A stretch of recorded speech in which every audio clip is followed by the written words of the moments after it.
হযরত আব্দুল্লাহ ইবনে আব্বাস রাদিয়াল্লাহু তাআলা আনহু সূরাতুল মায়েদা ৩ নম্বর আয়াত তেলাওয়াত করছিলেন। আল ইয়াউমা আকমালতু লাকুম দীনাকুম, আজকে আমি তোমাদের জন্য দ্বীনকে কমপ্লিট করেছি। ওয়া আতমামতু আলাইকুম নি'মাতি, এবং আমার নেয়ামতের পরিপূর্ণতা বিধান করেছি। এই নেয়ামত মানে কোন নেয়ামত? ইসলামকে বলছেন আল্লাহ তাআলা, এটা আমার নেয়ামত। আল্লাহ তাআলা বলছেন আমার নেয়ামত। দুনিয়ার অন্য কোনো কিছুকে আল্লাহ তাআলা নিজের দিকে ইঙ্গিত করেননি, নিজস্ব নেয়ামত বলে দাবি করেননি আল্লাহ তাআলা, যদিও সব আল্লাহ তাআলার। কিন্তু এখানে আল্লাহ তাআলা বলছেন ওয়া আতমামতু আলাইকুম নি'মাতি ওয়া রাদিতু লাকুমুল ইসলামা দীনা, তোমাদের জন্য ইসলামকে জীবন ব্যবস্থা হিসাবে আমি রব্বুল আলামিন সন্তুষ্ট হয়ে গেছি। সুবহানাল্লাহ।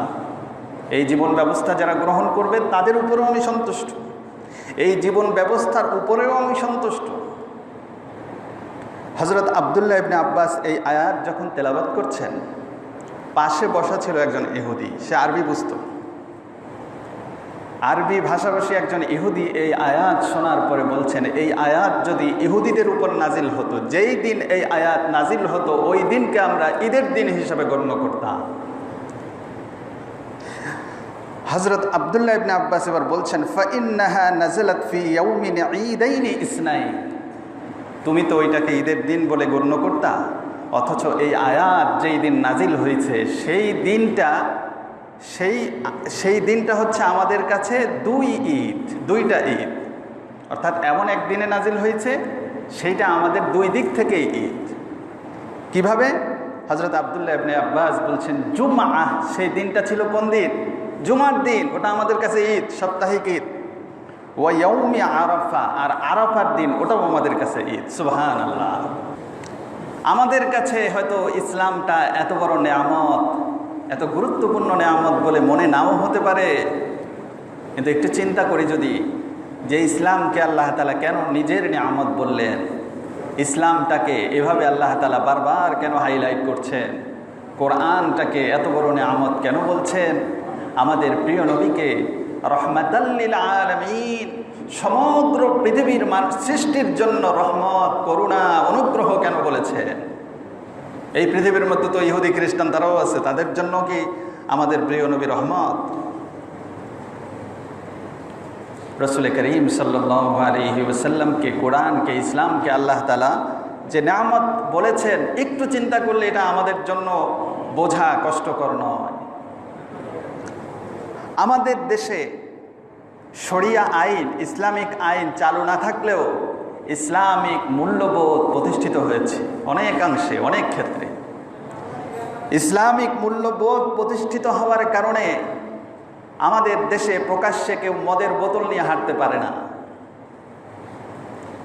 প্রকাশ্যে মদ পরিবহন করা, বাজারজাত করা এটা নিষিদ্ধ। কারো যদি ছবি ফাঁস হয়ে যায় যে বোতল হাতে নেওয়া ছবি ফাঁস হয়েছে, সে মামলা করে।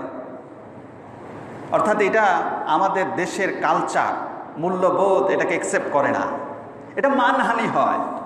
মদ খায় গোপনে সেটা ঠিক আছে, কিন্তু প্রকাশ করতে চায় না, সেই ছবি প্রকাশ হোক, ভাইরাল হোক, এটা চায় না। কারণ কি? কারণ ইসলামিক মূল্যবোধ প্রতিষ্ঠিত হয়েছে। পার্শ্ববর্তী দেশগুলো দেখুন, মদ কেনার জন্য তারা প্রকাশ্যে লাইন দিচ্ছে দোকানে, কিন্তু আমাদের দেশে কেউ যদি মদ খেতে চায় গোপনে খেতে হবে, প্রকাশ্যে খেতে পারবে না। এটা এজন্য হয়েছে যে ইসলামিক মূল্যবোধ প্রতিষ্ঠিত হয়েছে। আমাদের দেশে ইসলামিক মূল্যবোধ প্রতিষ্ঠিত আছে বলেই অবাধ মেলামেশা গ্রহণযোগ্য না। অবাধ মেলামেশা করার জন্য বিভিন্ন স্পট আছে, সেখানে যায়, ওই স্পটগুলোতে যায়, মাঝে মাঝে পুলিশ হানা দেয়, রেড দেয়, এবং যখন ক্যামেরা আসে তখন মুখ ঢেকে রাখে যে প্রকাশ না হয়, এই দৃশ্য যেন মানুষের কাছে প্রকাশিত হয়ে না যায়। কিন্তু অন্য অন্য কান্ট্রিতে ওপেন, অবাধ মেলামেশা, এটা কোনো অপরাধ না। এমনকি নিজের বাড়িতে গার্লফ্রেন্ড বা বয়ফ্রেন্ডকে ইনভাইট করবে, পিতামাতা 18 বছরের পরে যদি বাধা দেয়, ওই পিতামাতার বিরুদ্ধে মামলা করার সুযোগ আছে। কিন্তু আমাদের দেশে এই সুযোগ নাই। কেন নাই? কারণ এখানে ইসলামিক মূল্যবোধ প্রতিষ্ঠিত আছে। আমাদের দেশে অবাধ বৃদ্ধাশ্রমের প্রচলন নেই, চক্ষু লজ্জার জন্য হলেও বাবা মাকে নিজের সাথে রাখে। এটা হচ্ছে ইসলামিক মূল্যবোধের সুফল। শতকরা 90% মুসলিম আমাদের দেশে, কিছু কম বেশি, কিন্তু শতকরা 99% মুসলিম রাষ্ট্র মালি, আফ্রিকান কান্ট্রি মালি, শতকরা 99% মুসলিম দেশ, মুসলমানের দেশ। সেখানে মুসলমানের দেশ হলে কি হবে? ইসলামিক মূল্যবোধ নাই। এজন্য পানির মতো মদ বিক্রি হচ্ছে দোকানে, যে কোনো দোকানে, ফাস্টফুডের দোকানে মদ পাওয়া যাচ্ছে, যে কেউ কিনতে পারে, প্রকাশ্যে খেতে পারে, কোনো বাধা নিষেধ নাই। মুসলমানের দেশ হলে কি হবে? ইসলামিক মূল্যবোধ না থাকার কারণে নারী পুরুষ রবিবার অবাধ মেলামেশা করতেছে, ডিজে পার্টি করতেছে, মদ খাচ্ছে প্রকাশ্যে রাস্তায়, এক সপ্তাহের যত ইনকাম করেছে সব উড়ায় দিচ্ছে, মদ এবং নারীর মাধ্যমে উড়ায় দিচ্ছে। মুসলমানের দেশ, কিন্তু তাদের ইসলামিক মূল্যবোধ ধ্বংস হওয়ার কারণে তাদের তরুণ প্রজন্মের অবস্থা খুবই মারাত্মক। আফ্রিকান অনেক মুসলমানের দেশ, যেখানে 60 থেকে 70% জনগণ এইডসে আক্রান্ত। কেন হয়েছে? ইসলামিক মূল্যবোধ না থাকার কারণে, অবাধ যৌনাচারের কারণে। আমাদের দেশে আর কিছু না হোক, এই ইসলামিক মূল্যবোধ যে প্রতিষ্ঠিত আছে, এজন্য আমাদের সেজদায় পড়ে থাকার কথা। যেই মূল্যবোধের কারণে আমাদের তরুণ প্রজন্ম অনেক ভালো আছে অন্যান্য দেশের তুলনায়। ইসলাম ছাড়া অন্য কোনো মতাদর্শ মানব জাতিকে সঠিক পথ দেখাতে পারে না। এটা বাস্তব সত্য। এটা একটু চিন্তা ভাবনা করলেই দেখবেন। বয়সের কারণে এই বিধিনিষেধ অনেকে মানতে চায় না, যে কেন নিয়ন্ত্রণ থাকবে, কেন অবাধ মেলামেশা করা যাবে না, এটা বয়সের ডিমান্ড, বয়সের কারণে এটা সে মানতে চায় না। কিন্তু এই মানুষটি যখন অভিভাবক হবে, এই মানুষ যখন বার্ধক্যের সায়ান হয়ে উপনীত হবে, তখন সে উপলব্ধি করবে আমার সন্তান যেন অবাধ মেলামেশা না করে। সে নিয়ন্ত্রণ করতে চাইবে, সে চাইবে আমার সন্তান যেন মাদকতার দিকে না যায়। কারণ এখন তার উপলব্ধি এসেছে, দুনিয়ার বাস্তবতা সে উপলব্ধি করছে। ইসলামকে বাদ দেন, ইসলাম এক পাশে রেখে স্বাভাবিক সেন্স, স্বাভাবিক মূল্যবোধ থেকেও এটা কিন্তু কেউ গ্রহণ করে না। আর ইসলামিক মূল্যবোধ এমন এক মূল্যবোধ যে যৌবনের শুরুতেই মানুষকে, তার জীবনকে এভাবে সুন্দর এবং রুচিশীল পরিপাটি একটা জীবন ব্যবস্থা ইসলাম মানুষকে উদ্বুদ্ধ করে। যৌবন থেকে এসে মসজিদে আসে, যুবক বয়স থেকে এসে মাদক স্পর্শ করে না, ইসলামিক মূল্যবোধের কারণে। সুতরাং এটা আমাদের জন্য অনেক বড় নিয়ামত। পৃথিবীর সমস্ত মানুষ, সমস্ত ধর্মাবলম্বীরা স্বীকার করবে ইসলামিক মূল্যবোধ পৃথিবীর সেরা মূল্যবোধ। তারপরও তারা কেন শত্রুতা করে? তারপরও কেন মুসলমান নাম শুনলে তারা সহ্য করতে পারে না? তারপরেও ইসলাম শোনার পরে তাদের এই গোত্রদাহ কেন হয়? আল্লাহ তাআলা সূরাতুল বাকারা 109 নম্বর আয়াতে বিষয়টি ক্লিয়ার করেছেন।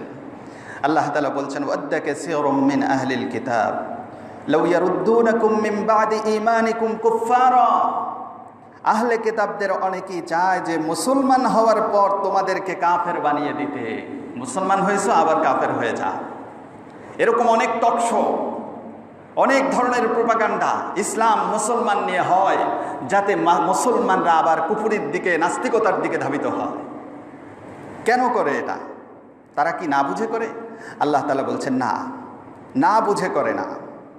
হাসাদাম মিন ইনদি আনফুসিহিম মিন বাদি আন তাবায়্যানা লাহুমুল হক।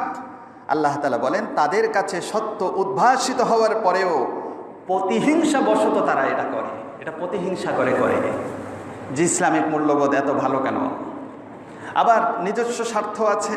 ইসলামিক মূল্যবোধ প্রতিষ্ঠিত থাকলে অবাধ চলাফেরা করা যায় না, উচ্ছৃঙ্খল জীবনযাপন করা যায় না, সুশৃঙ্খলভাবে থাকতে হয়। এটা অনেকের কাছে ভালো লাগে না।